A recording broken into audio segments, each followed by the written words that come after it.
In ড্রাইভারে কীভাবে recharge করতে হয় সেটা আজকে দেখাবো। এজেন্ট কোড, যারা নিজেরা আইডি বানাচ্ছে, এজেন্ট কোডের জায়গায় এই নাম্বারটা দিতে হবে 8579। ওয়ালেটে চলে যাব, ব্যালেন্সে 0 দেখাচ্ছে, টপ আপ করবো এখন 100 টাকা। এই যে টপ আপ অপশানে চাপ দেবো, দিয়ে আইএনআরের জায়গায় 100 লিখবো, লিখে পেমেন্ট মুডে যাব। তারপরে সবার লাস্টেরটা ক্যাশ ফ্রি, এখানে নাম দেবো, প্যান কার্ডে যা থাকবে প্যান কার্ড নাম্বার, মেল আইডির জায়গায় যে কোনো মেল আইডি, নিজের থাকলে নিজের দাও, অন্য লোকের থাকলে অন্য দাও, দিয়ে এটা সাবমিট করে দেবো।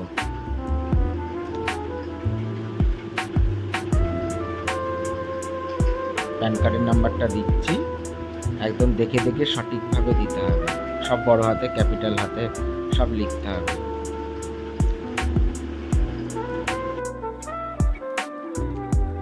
এজেন্ট কোড আছে, এজেন্ট কোডের জায়গায় দেবে, সবাই এজেন্ট কোড দেবে, তাহলে খুব তাড়াতাড়ি অ্যাক্টিভেট হয়ে যাবে।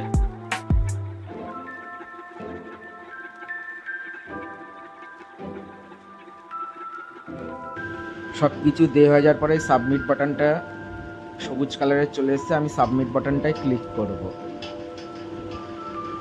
সাবমিট হয়ে যাওয়ার পরে এইখানে আমার ডিটেলস দেখে নেবে, যে ফোন নাম্বার, ওয়ালেটে যাব, ওয়ালেটে গিয়ে ফোনপে, জিপে, পেটিএম, এয়ারটেল মানি যা থাকবে সেটা দিয়ে করতে হবে। টপ আপে গেলাম, টপ আপে গিয়ে ধরো আমার যদি এই নাম্বারে যদি ফোনপে থাকে তো এই নাম্বার দেবে, না তো যার ফোনপে আছে তার নাম্বার দেবে। দেওয়ার পরে সেন্ড ওটিপি, সেই নাম্বারে একটা ওটিপি আসবে, এখানে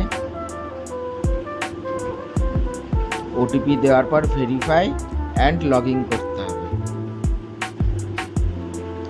লগ ইন করার পর যার ফোনপে আছে বা নিজের ফোনপেতে ওখানে পেমেন্টের অপশান চলে আসবে, 8 মিনিট টাইম থাকে, 8 মিনিটের মধ্যে তোমাকে পেমেন্ট করতে হবে। পেমেন্ট করার পরে ওয়ালেটে ব্যালেন্সটা চলে আসবে 100 টাকা, আর 100 টাকা দিয়ে 1000 টাকার ভাড়া কাটা যায়, 10% কাটে।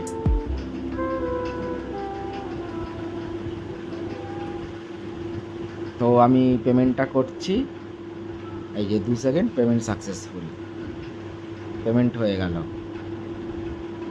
তো অবশ্যই এজেন্ট কোডটা দেবে, এটা শুধু কলকাতার লোকেদের জন্য।